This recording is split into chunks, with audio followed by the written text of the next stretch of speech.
All right, we are in our final video for this week, and we are going to talk just about two more topics. One of them is about transference and countertransference, and then we're going to hit a couple of things that we talked about on our group discussion board this week. So first is the topic or issue of transference and countertransference. This is probably something that most of y'all have heard about in any kind of basic psychology or therapy class, probably one of the first classes that you've taken. Really, what transference and countertransference means is transference is when a client who, let's say you've got a woman in your office who has been in a really volatile relationship with a man who is very verbally and emotionally and mentally abusive to her. And transference might occur when you, as a therapist, are saying something that maybe she doesn't like or that doesn't sit right with her. Or maybe you are a male therapist and just the simple presence of being a male kind of triggers something in her where she starts to potentially treat you or react towards you in the same way that she might have treated or reacted her abusive partner. So that's transference, is when our client projects onto you what they are feeling or thinking about a particular person that they're talking about. Countertransference, though, is when it goes the opposite way, and that would be like potentially when your client is talking about something or an issue or maybe a person that they are in a relationship with or maybe a past issue, and it hits you and triggers you in such a way where you are tempted to then react back towards that client in the way that you would act in that circumstance. So let me just give you an example of what that would look like. Have a very sweet friend who's also a therapist. I've seen her. She's a friend. She's a therapist, and she is one of my licensure supervisors. She sees me in a group therapy type setting, and she's amazing. She and her husband are adopting 3 boys from Haiti, and it has been a very long and grueling process. And in that process, it's been several years now where they have been making trips back and forth to Haiti, and still the boys are not home with them. And through that process, her oldest son was sexually abused in one of the orphanages that they were living at. So obviously this is very, very traumatic and disheartening, and just so many things are going on. And of course, on top of the struggle of not having their boys home. So that's kind of the situation. This is my friend, and we're in group supervision one day, and one of the therapists in our group supervision is staffing a case about a parent who has adopted a child and is now treating that child very harshly and very unlovingly because of the actions that this child is making and the way that they're behaving, because they don't believe it's in line with what their family's values are. And so there's very clear disequality between the biological children and the adoptive child. And so as this particular counselor was staffing this case, my friend and supervisor was getting visibly upset as she is thinking about her own boys back in Haiti and just how much she wants them to be home and how much she's having a hard time understanding where this mother that this other therapist is counseling could possibly be treating her adoptive son any differently, because here she is just trying to get her sons back home. And then there's this mother who is being atrocious to her child, essentially this adopted child. That would be, and even though it wasn't my friend's case, as these other therapists staffed it, the response and the feedback given about that particular mother came from this place of anger, because she was just so triggered internally about what was going on in her own life, and then to hear this other client's story. That would be what's called countertransference, where something going on in our life or even in our past is triggered by something that a client says, and then we kind of react in the same way towards our client as we would act towards that person or that situation. So when talking about transference and countertransference, one of the things that you'll need to be aware of is the issues that trigger you. And of course, we can't know what all of those issues are. There's going to be times where a client might say something and it hits you and you kind of go, where did that one come from? that's a piece of self-awareness where you just get to know that, and maybe that's an area for growth and exploration for you. But it's very important to recognize this, and then to start to recognize, are there certain types of clients that you need to maybe refrain from seeing because of the extreme emotional reaction that you have.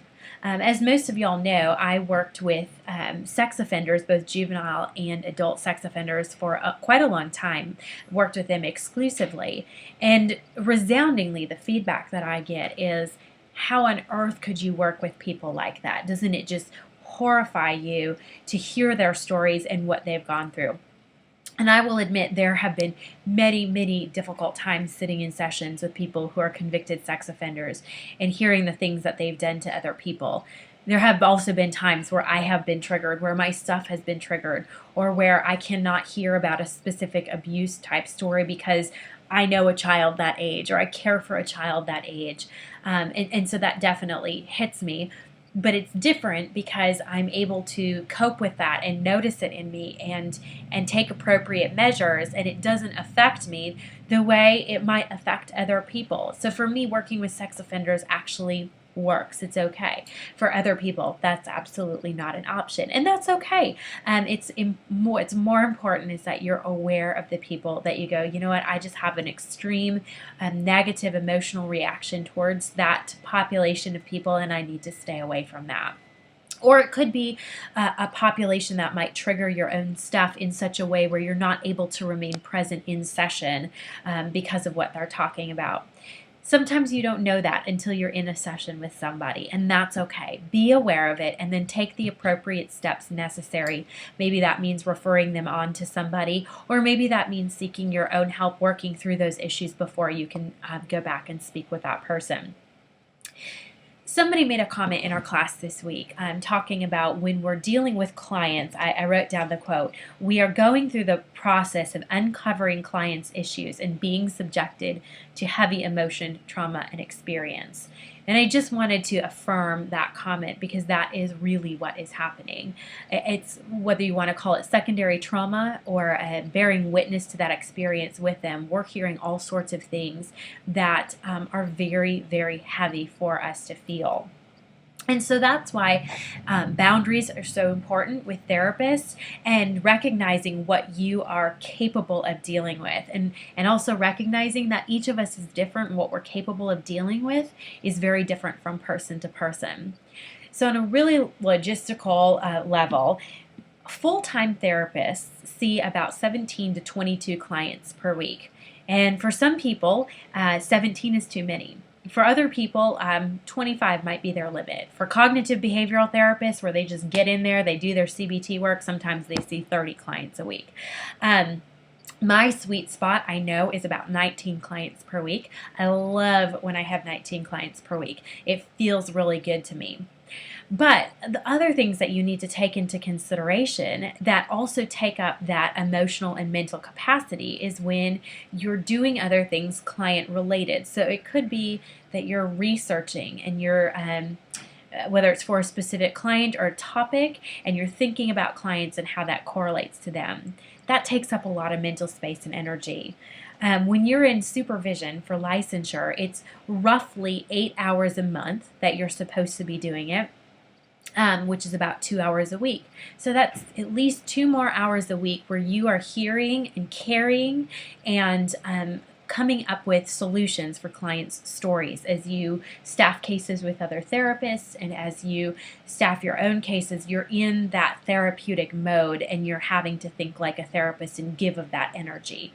So couple weeks ago when I came to y'all and I said, hey, I need to put some boundaries into place, it's because I'm actually seeing about 18 to 20 clients a week, and then I'm doing about 8 hours of supervision per week. So I am at about 30 hours a week of client contact, in that I'm either with a client or I am hearing client stories or sharing my own client stories in staffing. So you can imagine that when that comes, you have to care for yourself in different ways, and you have to make sure that you're aware of the things that you need. So it's just very important that as you carry and experience and bear witness to clients' emotional experiences, traumatic experiences, and just other life experiences, to recognize that that takes a toll on you. That's okay, and it's okay to care for yourself in there. In that. It is exhausting. And one of the things I would love to just invite you to come to is knowing what your capacity is and recognizing that different periods of life changes your capacity. Sometimes we're at a 10-person capacity where we go, I can see 10 clients a week, and beyond that, I can't do it. Other times we have a capacity to see a lot more people as therapists. It doesn't matter what season of life you're in. Know what your capacity is and don't try to exceed that. You're not any lesser of a person. It's actually just very, very mindful. And if you know that you're at 10 people or 20 people or whatever that is, recognize that whatever that number is, then you're serving them to the best of your ability. And that's what they're there for. That's what you're supposed to be doing. So that's kind of the end of my self-care talk. Really quickly, of course, we're into week 6 now, which is wonderful. We've got about 8 weeks left after this, so we are almost halfway through. That's exciting. We've got our regular assignments this week. I don't need to explain what all of those are, but again, there's nothing new in the sense of how we do our assignments. So hopefully, I'm feeling like you guys are really getting into that groove of things, which is wonderful. So we've got that. We've got our discussion boards, all of those fun things. The resources for this week I'm actually going to send to you. One of them is a video. It is a short snippet of a video of a comedian named Louis C.K., and he is on Conan O'Brien. I'm going to warn you that there's a little bit of crude language, but if you can get past the language and you can look at the meaning of this video, it's very, very special. He starts off talking about why he's not going to allow his daughters to have a smartphone. And it's very comedy driven, but through that, he comes to this place of talking about why we feel like we need to text and be on our phones and be so connected and technology driven. And he relates that back to emotions. It's very interesting because the audience doesn't quite know how to take him. And you can hear them kind of chuckling in the background and kind of going, is he being for real or is he being funny? We can't quite tell here. But if you listen to what he's saying, and if you listen to him talking about what it's like to actually experience your emotions and what you get from that, there is just such a beautiful and sweet message. So I'm going to go ahead and send that link to you. Take a look at it. Feel free to pass it on. And the second thing I'm going to send to you is actually something that I read out of a meditative devotional book this morning. It's a book called Broken Open by Elizabeth Lesser, and it talks about how difficult times can help us grow. I don't know that she necessarily meant for the book to be a devotional. She is a believer. She's a little bit outside of the box. I like her for that reason. But I'm going to go ahead and send that devotional to you. It's talking about the truth of your situation, not trying to speed out of your situation, but to sit in it. And it's really beautiful. So I'm going to send that to you guys, and then you'll have the Louis C.K. video, which is kind of fun also, and those will be your resources for the week. So best of luck as you start off this week. I will look forward to talking to each one of you on the group discussion board, and have a wonderful morning, day, or evening, depending on what time you watch this. Thanks.